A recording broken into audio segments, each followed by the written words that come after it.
비트코인에 투자하는, 나아가 비트코인을 모아가는 분들이라면 지금 트럼프가 차기 정부 요직을 맡기겠다고 발표하는 인물들, 이 사람들을 좀 볼 필요가 있습니다. 트럼프 정부는요, 확실히 비트코인에 날개를 달아줄 가능성이 아주 높아 보입니다. 비트코인 보유 기업 테슬라한테 대형 호재가 등장했다. 이 얘기도 하겠습니다. 안녕하세요, 홍 작가입니다. 투자 어드바이스가 아니라는 점 말씀드리면서 시작을 하겠습니다. 네, 비트코인이요. 9만 3천 불을 넘었다가 다시 좀 떨어져서 지금은 8만 9천 불대 이렇게 돼 있는데요. 요즘 같은 때 중요한 게 흥분하지 않는 거라고 생각을 합니다. 네, 주위를 보면요. 단기간에 비트코인에 몰빵을 해서 떼돈을 벌려고 하다가 주로 망하죠. 네, 길게 보고 은퇴자금, 연금저축 붙는다는 생각으로 꾸준히 여윳돈 생길 때마다 모아가는 게 저는 최선이라고 생각을 합니다. 가격이 급등하는 시기에요. 흥분하는 거는 누구나 마찬가지긴 한데 분위기에 휘둘리지 않고 차분하게 살려고 저 역시 노력을 하고 있습니다. 트럼프가 차기 정부에서 중요한 직책을 맡을 인물들을 발표하고 있는데요. 지금까지 발표된 인물들을 보면요. 트럼프 정부 출범이 비트코인을 어느 정도 끌어올리게 될지 예상을 좀 해볼 수가 있을 것 같습니다.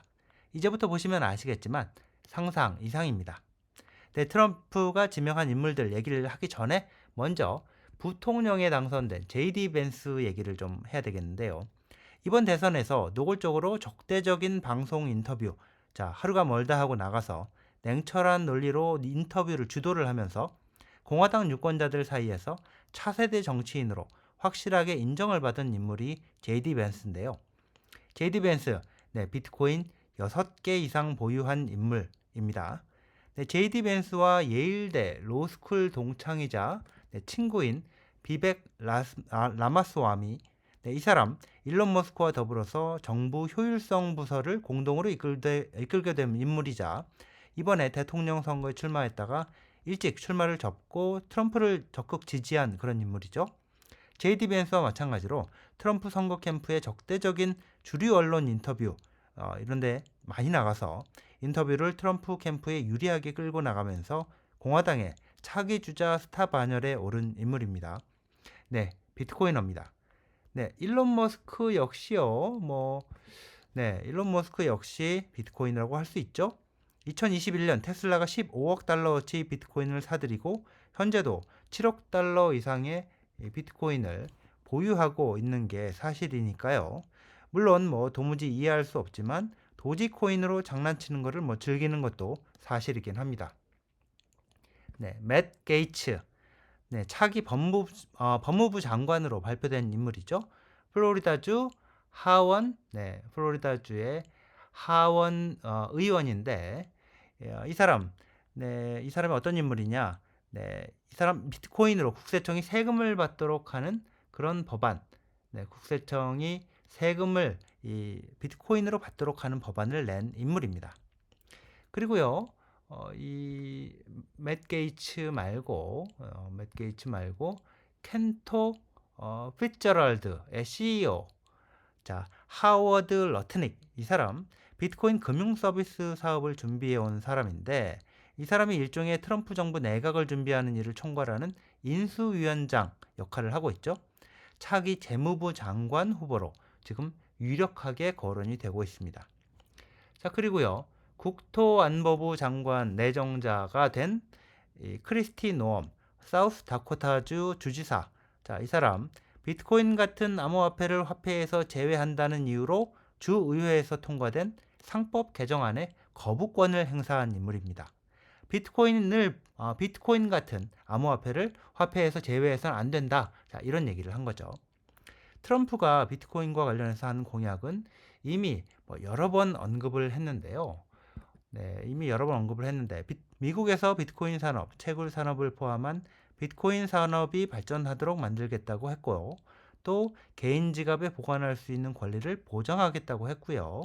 중앙은행 디지털 화폐 CBDC가 나오지 못하게 하겠다고 했고 또 미국 정부가 압류해서 보관 중인 비트코인 20만여 개를 팔지 않도록 해서 100% 국가 전략 자산으로 보유하겠다고도 했습니다.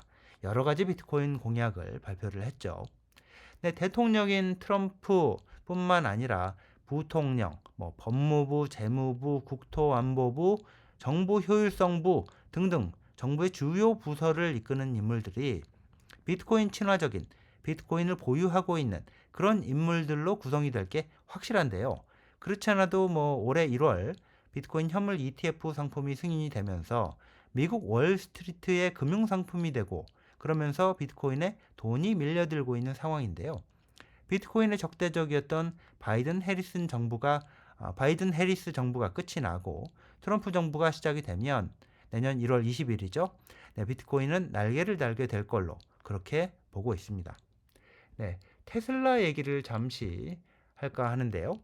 악재로 보는 사람들도 있지만 저는 대형 호재라고 보는 그런 뉴스가 있기 때문인데 트럼프가 차기 정부에서 연방정부 차원의 전기자동차 보조금 지원을 종료하겠다 이렇게 발표한 내용인데요. 연방정부에서 전기자동차 보조금 지원을 끝낸다고 하면 전기차 선두 기업인 테슬라의 악재 아니냐 이렇게 해석을 할 수가 있는데요. 저는 그렇게 보지 않습니다.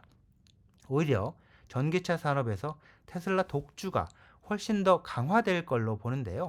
제가 그렇게 보는 이유는 단순합니다. 테슬라는 보조금 없이도 이익을 남기면서 자동차를 팔지만 아마도 거의 모든 다른 업체들은 그렇지 않다고 보기 때문인데요. 구글 AI에 검색을 해보면 테슬라는요, 차 한 대를 팔면 10,000불, 15,000불 이렇게 이익을 받지만 포드 같은 회사는 전기차 한 대 팔 때마다 평균 4만 불 손실을 보는 걸로 나옵니다. 테슬라를 제외한 대부분의 전기차는 이 정부의 보조금이 없으면은 생존이 불가능할 정도로 경쟁력이 없기 때문에 연방정부 보조금 지원을 중단할 경우에 극단적으로 가정하면 전기차 업체는 미국에서 테슬라만 독주하는 그런 일이 생길 것 같기도 합니다. 네, 일론 머스크가요, 몇 년 전부터 우리는 정부 보조금 필요 없으니까 보조금 끊고 정부가 시장에 개입하지 않는 게 훨씬 바람직하다. 이런 얘기를 해오기도 했습니다. 비트코인 보유 기업이라서 짧게 얘기를 해봤습니다. 네, 여기까지입니다. 시청해주셔서 감사합니다.